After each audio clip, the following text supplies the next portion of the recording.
Hey everyone, I thought I'd take you outside today. For the last couple months, we've done lots of work in zoology. That's the study of animals. But today we're going to flip over and start talking about botany, and that's the study of plants. If you're a person that studies botany, you're a botanist. So we're going to become botanists for the next couple months.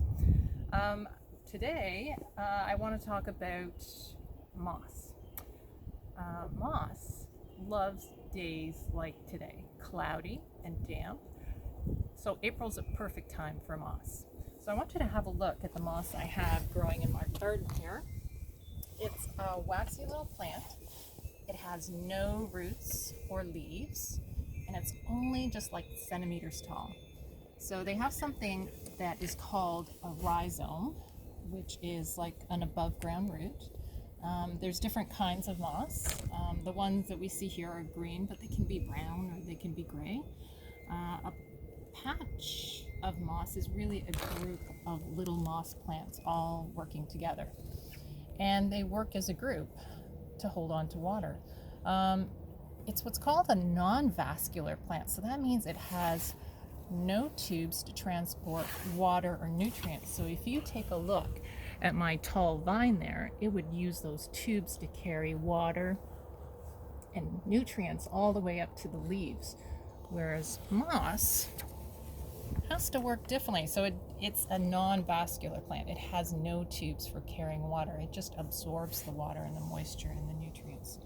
Well, you can see where it's growing in my garden. It grows on logs and rocks. The soil here isn't that great. You can see there's lots of rocks, and it just loves to grow in warm, damp places.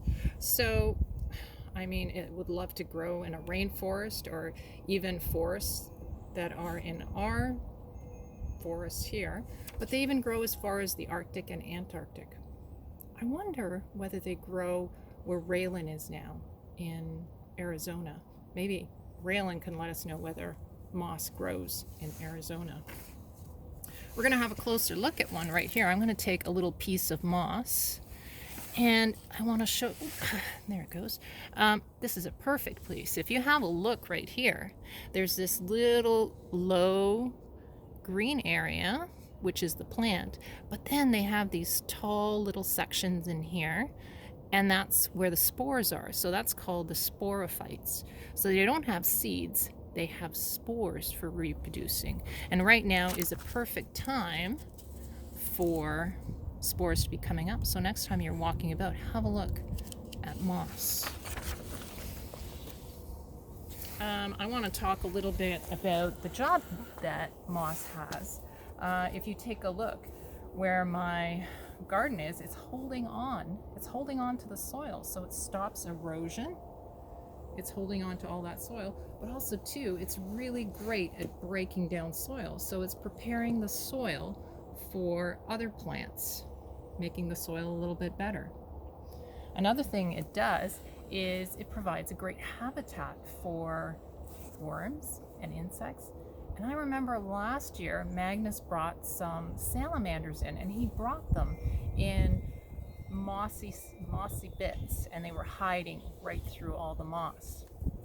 They're also great for taking the CO2 out of the air, and they also are great at filtering water. So they have a pretty important job in nature.